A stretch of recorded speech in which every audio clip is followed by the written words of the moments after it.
Good afternoon, ladies and gentlemen, and welcome to U.S. History Through Film. As we look at some of the early major battles of the Civil War from mid-1861 up through September of 1862, leading to one of the most important battles of the entire war, the Battle of Antietam. Now, when the war began, both sides certainly had advantages and disadvantages, although in a material sense, the North did seem to have far more advantages. While we think of the South as being primarily a farm, and it primarily was, the North in fact had a lot more farmland, as much of the Midwest was considered to be part of the North and was one of the most fertile regions in the world. So not only did the North have more farmland, but they were producing a lot more food. Most of the South's farmland was devoted to cotton, which it turns out you really should not eat, as more than one of my students has demonstrated in the past, possibly when I dared them. The South, in fact, would often have food shortages throughout the war. In terms of industry, the North had by far the most. About 90% of the country's factories were in the North. The South did have some iron industry, especially in Middle Tennessee and Central Alabama. There were some factories in Richmond and Atlanta and elsewhere, but the majority of the industry was in the North, about 90% compared to maybe 10% in the South. The North simply had more money. Of course, there was wealth invested in factories. There was also money in banks. Most of the banks and most of the large banks were in the North.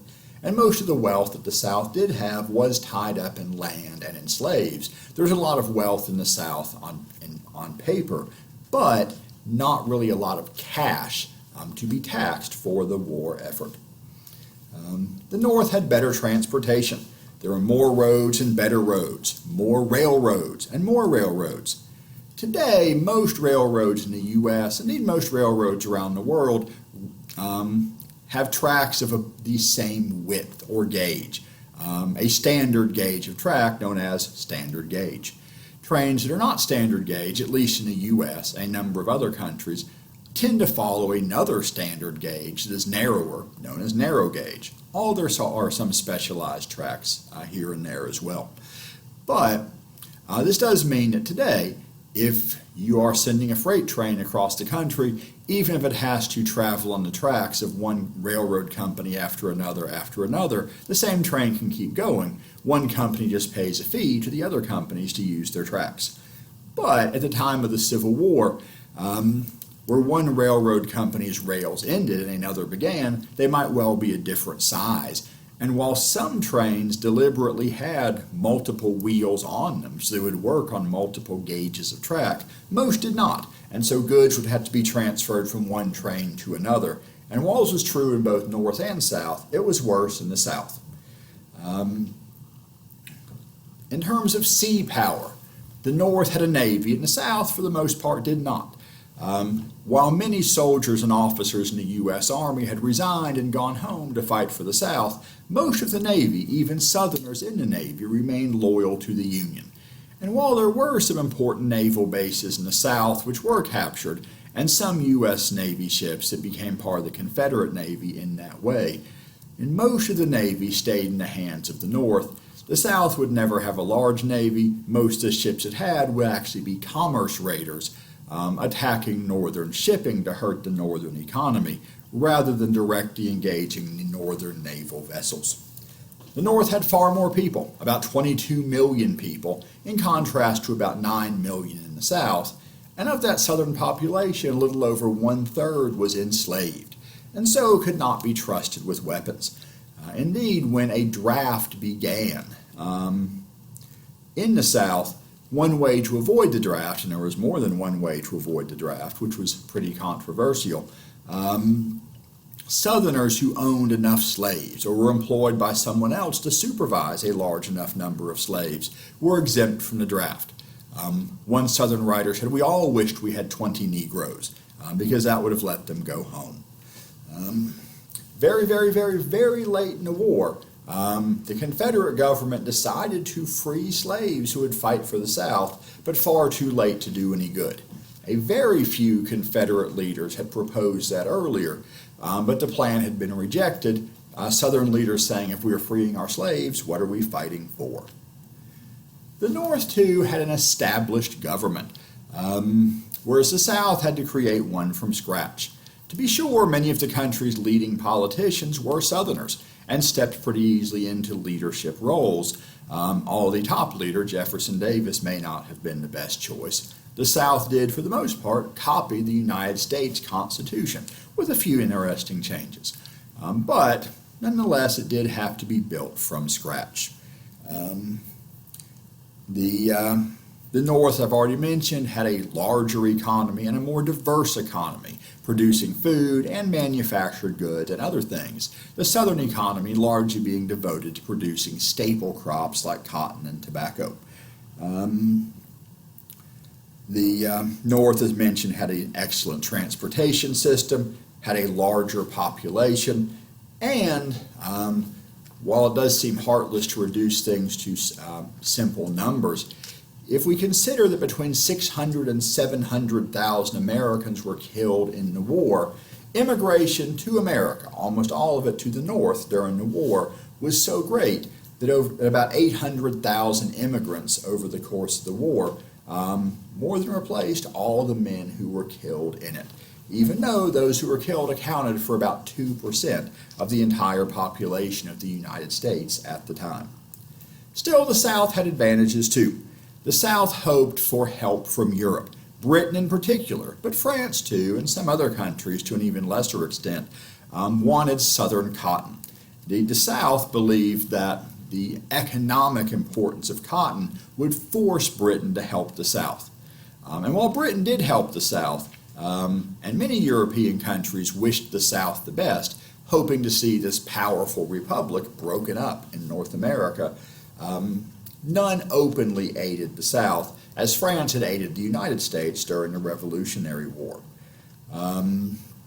Britain partly made up for the lost supply of cotton by expanding their influence in India and in Egypt. The South was fighting a defensive war. From the South's point of view, this was a war for independence, not a civil war trying to seize control of the country for their faction. They're simply trying to defend their homeland. And in a defensive war, you don't necessarily have to win, you just have to not lose. A tie is good enough for the South. The North has to invade the South and win.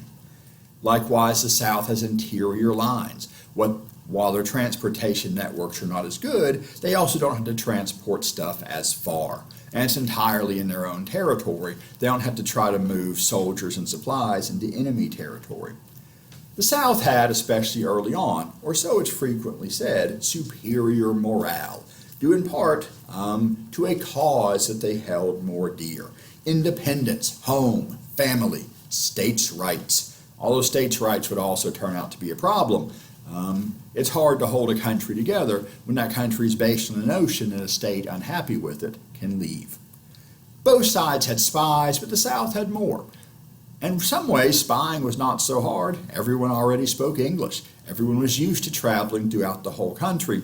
And the South did have some advantages. In particular, while Washington, D.C. was the northern capital, it was a southern city at heart, where slavery was still legal when the war began. And being there between Virginia and Maryland, had a southern culture in many ways and many southern sympathizers. And there were southern sympathizers in other parts of the country, particularly Indiana. But some other parts of the Midwest, especially those southern parts close to Kentucky. Even New York City, though, discussed seceding from the Union.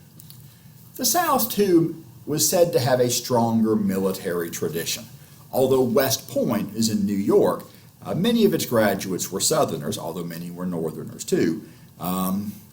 But there were many state and private military academies in the South. There were some in the North, but more in the South, and some of which are still around, like Virginia Military Institute and the Citadel. And so this was seen along with a stronger militia tradition of giving the South better preparation to fight a war. And the South also had a number of brilliant leaders. Early on in particular, the South leaders simply seemed to be better tactically and strategically, particularly in the East. The South did have some stinkers, to be sure, such as Braxton Bragg.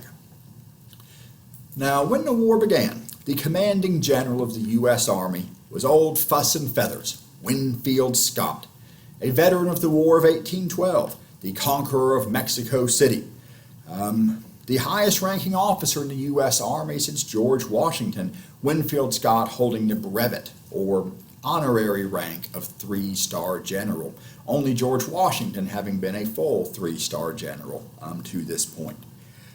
But by this point, he's 75 years old.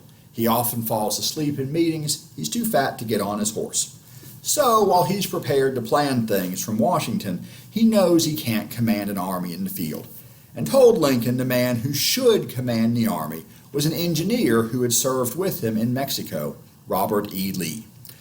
Lee was offered the job of battlefield commander of the army on April 17, 1861, but turned it down, because that was the same day Virginia was voting whether or not to leave the Union, and Lee correctly guessed they would vote to do so. And Lee said he could not draw a sword against his native state. So, for some reason, the U.S. Army promoted Irvin McDowell, a supply officer with no experience in combat, to the rank of 1-star general, and put him in charge of the army based out of Washington, D.C. Still, while Scott may not have gotten to command on the battlefield or gotten the battlefield commander he wanted, he's still the man with the plan, what would be called the Anaconda Plan. And it would turn out to be a very successful plan.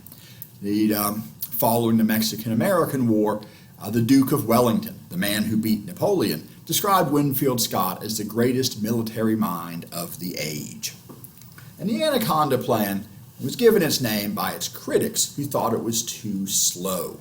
The anaconda, of course, being a snake that kills its prey by choking it to death and then swallowing it. And Scott's plan was to strangle the South. First, to choke it off with a naval blockade. The South's economy depends on exporting cotton. Their hopes for supplying their army was based on importing rifles from Britain, cannons from France, medicines and other supplies from Europe as well. General Beauregard imported his hair dye from Europe, and his hair turned gray over the course of the war. Once the South was choked off economically by a naval blockade, then the North would seize the Mississippi River, the main trade route in the South, cutting the Confederacy in half. And then, only then, once the South was choked and divided, would the North invade the South in force, attacking the interior of the South. And Scott really did hope to attack the interior, particularly areas with some food production, like Tennessee and northern Georgia and the Shenandoah Valley of Virginia. A slow plan, but a sure one. But for politicians and newspaper editors who believed this war could be won in 90 days, too slow and too boring. Their demand was on to Richmond, the southern capital less than 100 miles from Washington, D.C. And so, under political pressure, Irvin McDowell marched into Virginia to test the strength of the Southern Army, moving towards the railroad junction of Manassas, a town in Virginia by Bull Run Creek. And so this battle, like a number of Civil War battles, will have two names. In most cases where a Civil War battle has two names, Southerners would call it by the name of the nearest town. Perhaps as a rural people, they had never before seen a town. Northerners would often call battles after a nearby physical feature, usually a creek or a river. Perhaps urban Northerners had never seen a river. So this is known as both the First Battle of Manassas and the First Battle of Bull Run, and would be the first major battle of the war. Manassas was defended by Pierre Beauregard, who had led the attack on Fort Sumter. He had about 24,000 troops and was expecting reinforcements to come by rail under the command of General Joseph Johnston, who eventually brought in about 11,000 more men some of them getting directly off the trains to go into battle. The first time railroads played a major role in a battle or a war, but far from the last time. And the two forces, McDowell's Northern Army and Beauregard and Johnston's Southern armies, on July 21st, 1861. And the battle was a mess in a lot of ways. Neither side was that well prepared or that well trained. Uniforms were not especially uniform. While in principle the North wore blue and the South wore gray, many units had been called up from local militia and not yet gotten a national uniform. Some soldiers were military academy cadets going straight into battle, sometimes under the command of their instructors. And so there were some Southern units wearing blue, quite a few. Some Northern units wearing gray. Some units wearing other colors entirely, brown or green. A number of units wore red pants. That was very popular in the Army in those days, at least for a time. And so there were cases of soldiers walking right up to units on the other side and capturing them without a fight because the other guys didn't recognize their attackers were actually attackers from the other army. There were cases, too, of men being shot by soldiers on their own side because they were wearing the wrong color uniform. Another point of confusion was the national flags. It was typical for units, particularly a regiment, the basic unit of the Army, theoretically of 1,000 men, to carry flags, regimental colors, or battle flags they were called. Typically they carried a flag unique to their unit and also a national flag, although often it was a bit customized for their unit too. And this was partly a matter of pride. It was also a matter of communication, as generals on a battlefield could look out with their field glasses and see the flags that represented each unit as they moved around on the battlefield, and thus see how the battle was going and be able to send messages to the right units if they needed to. But the national flag of the North, the Stars and Stripes, looked very similar to the national flag of the South, the Stars and Bars, as it was known, which would later be updated to have 11 stars in the circle, this being the original design representing the 7 states that first seceded. These two flags obviously looked pretty similar. From a distance, they were easily confused.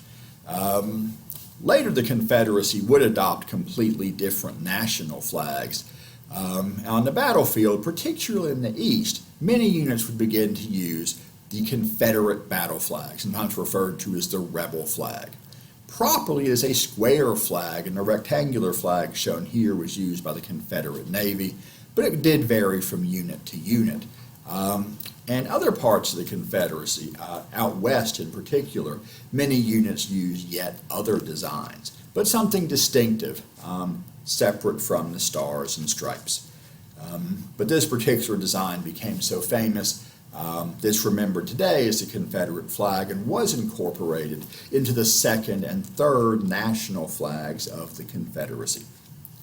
Now, as the battle went on, the Confederates were initially outnumbered and seemed to be losing. But again, they got reinforcements by rail, and furthermore, some were beginning to run. A Texan general, Barnard Elliott Bee, saw one brigade of Virginians standing firm, under the command of General Thomas Jackson. General Bee said, "There stands Jackson like a stone wall. Rally behind the Virginians." The Confederates stopped retreating, began to fight back, and Stonewall Jackson would be known by that nickname forever afterwards. And so, facing newly stiffened resistance, a new load of troops off the trains, Federal troops turned and ran all the way back to Washington, D.C. And had the Confederate Army been better organized, they might well have pursued them, captured Washington, D.C., and brought an end to the war right there. But in fact, they were really not that much better prepared than the North, whatever Southerners like to think.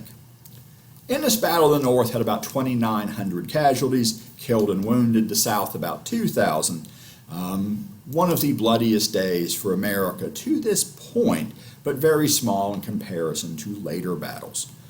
The U.S. Army was so demoralized they would fight no large battles again for the rest of the year, nor attempt a serious invasion of the South for the remainder of the year. The South, on the other hand, gained a sense, probably a false sense of security, and certainly did not invade the North because they didn't have to. It showed both sides, too. This would not be a 90-day war. Now, this battle, like many battles to come, was in large part so bloody because many Americans, by the end of the war, almost all Americans, were using rifles rather than muskets. A gun with a thicker barrel with grooves carved into the barrel. And the ball, or now a bullet, known as a Minie Ball because soldiers were used to calling what they shot out of a gun a ball, but really a bullet, fit into those grooves tightly. The Minie Ball, although it's not real clear in this picture, has a hollowed out back end with some grooves you can somewhat see here. When the gunpowder explodes in the back end of the gun, it causes not just the gas in the barrel to expand, but the back end of that bullet to expand and grip those grooves in the rifle even more tightly. Then the grooves have a slight twist. That rifling, as it's called, puts a slight spin on the bullet as it comes out. That spin makes it much more accurate, flies straight much further. Whereas the muskets used in the 17 and early 1800s were considered to be dangerous to maybe 50 yards or so, these rifles had an effective range of 500 yards and could be deadly in some cases up to a mile or more away. They're also more reliable using percussion caps with a chemical inside of a copper container to touch off the gunpowder rather than the flint and steel used in the past, making them more reliable. But generals had still learned to fight like Napoleon and previous leaders, and still planned to line up, fire a couple volleys at the enemy, and then charge and overwhelm him with the bayonet. But now, men charging at the enemy could be mowed down hundreds of yards away. It was almost impossible to reach the enemy with the bayonet. There were a few important uses of bayonets in the war, but very, very few, and most of them on a pretty small scale, although occasionally in important locations. Less than 1% of the wounds inflicted in the war were inflicted by a bayonet, whereas 90% were inflicted by rifles. The 9% in between were inflicted by cannon. There's also less than 1% caused by pistols and swords and perhaps other miscellaneous weapons. But the bayonet was not what it once was, but many officers treated it as if it should be, leading to many unnecessary casualties. Now, McDowell was removed from command after his loss at Manassas and replaced by George McClellan, a graduate of West Point who had served in Mexico and had won some small but morale-boosting battles in the mountains of western Virginia. He also was a very capable politician and used his influence to have Winfield Scott forced into retirement in November of 1861, but Scott would live out the rest of the war and get to see his plan ultimately win the war for the Union. With him gone, McClellan soon rose to become commanding general of the United States Army and named the army based in Washington, D.C., the Army of the Potomac, after the river flowing through Washington, D.C. The North usually named its armies, and the Civil War is so big there are many armies, after a river in the region they were based in. The South tended to name their armies after states or occasionally parts of states, giving us the case out west of the Army of Tennessee defending itself against the Army of the Tennessee. And here we have the Army of the Potomac, and McClellan was a capable administrator, built this into a huge, well-trained, well-supplied force, but one he was always reluctant to use, because despite all the evidence to the contrary, he was always convinced the Confederate Army was much larger than his own. And so 1861 passed into 1862 with no significant Union activity in the East. Lincoln finally grew impatient with McClellan, told him if he wasn't going to use the army, Lincoln would like to borrow it. And finally, he directly ordered McClellan to attack, but McClellan was afraid to attack Richmond directly, and actually came up with what might have been a good plan if he'd followed it all the way through, not to march into northern Virginia, but to sail down the coast and land his men on the peninsula between New York and James Rivers in Virginia, and march up and hit Richmond from behind. He eventually landed over 100,000 men on the peninsula outside Yorktown, where the last battle of the Revolutionary War had been fought. And here McClellan's army of 100,000 men on the peninsula was outnumbered by the 15,000 men commanded by General John Magruder, and most of all outnumbered by McClellan's imagination. Now, Magruder, besides being a general, was a fan of amateur theater, and he would have his soldiers march around Yorktown back and forth and in circles, so that McClellan counted each one of them many times, justifying what his imagination already believed was there. They took telegraph poles and trees, carved them a bit into the shape of a cannon, and painted them black, and pointed them to the enemy. From a distance, McClellan perceived these to be cannons threatening his soldiers. When Yorktown was finally taken, they discovered what these really were, something called Quaker guns, because of course a Quaker is a pacifist and does not fight. And while McClellan's plan for a peninsular campaign might have been a good one, had he moved quickly up the peninsula, he was held outside Yorktown for about a month, allowing Confederate forces to gather between him and Richmond, defeating the whole point of coming around behind. Once there were enough forces to defend the peninsula, Magruder abandoned Yorktown, and McClellan's men occupied it without a fight, and began marching up the peninsula, where they were opposed by Confederates led by Joseph Johnston. Although fairly early in the campaign, he was seriously wounded, although he did recover and lived for many years after the war, eventually dying of pneumonia when he caught cold because he refused to wear a hat at the funeral of his old enemy and now friend, William T. Sherman. Johnston said the wound he received in the peninsula was the greatest thing he ever did for the Confederacy because he was replaced by Robert E. Lee, who renamed his army the Army of Northern Virginia and began to fight back in a series of battles known as the 7 Days, a very bloody series of battles in which the South lost far more men than the North, over 20,000 men compared to a bit less than 16,000 men. But he kept constant pressure on McClellan. Even when Lee lost a battle, he just moved forward and attacked again. Even when McClellan won, he was ready to retreat. And slowly McClellan was forced back down the peninsula, abandoned it, and returned to Washington, where Lincoln was pretty put out, and many of Lincoln's cabinet wanted to fire McClellan.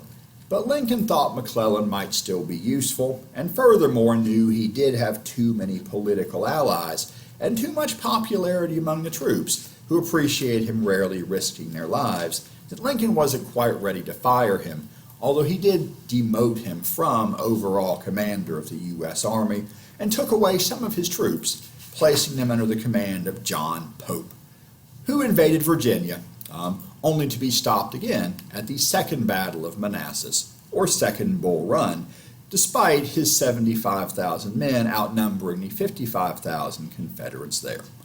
Pope was sent out west to fight the Indians, his men given back to General McClellan, who pretty soon did nothing. Out west, though, things were going better for the Union. The North did have more aggressive commanders in the West, and the South, in many cases, less effective commanders. The North seized the largest city in the Confederacy, New Orleans, May 1st, 1862. They had already won important battles on the border between Kentucky and Tennessee, capturing Fort Henry, which defended the Tennessee River, and Fort Donelson, which defended the Cumberland River.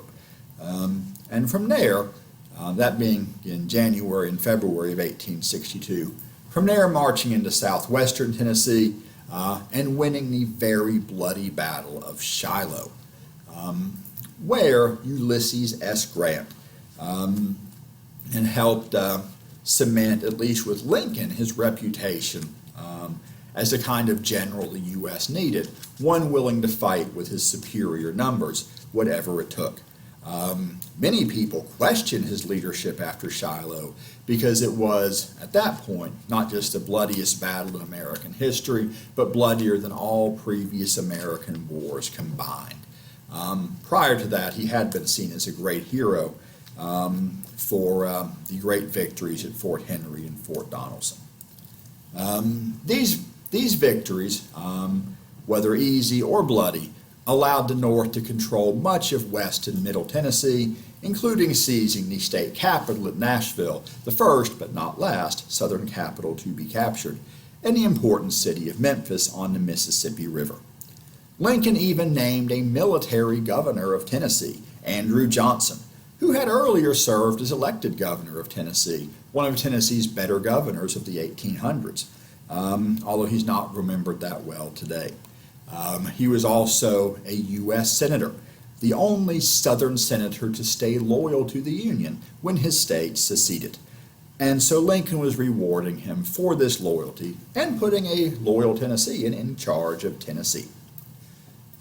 Grant now moved down the Mississippi River, hoping to capture the city of Vicksburg, the last major southern city on the Mississippi River, keeping the North from controlling the whole river. And this was a heavily defended city up on high bluffs and surrounded by nearly impassable swamps. Grant would spend nearly a year trying to seize this city. In New Orleans and elsewhere, U.S. forces began freeing slaves, or at least not returning them to their owners, but keeping them to labor for the U.S. Army, saying that they were contraband, that they were seizing them not as a matter of opposing slavery, but because as property, the slaves were valuable for the Southern war effort. And keeping this contraband of war was a way to hurt the Southern war effort by seizing valuable supplies. And contraband came to be known as a name for a runaway slave. And many of these runaways had to work for the U.S. Army, often unpleasant jobs, but still preferred that to being actual slaves. And this put Lincoln in an awkward position.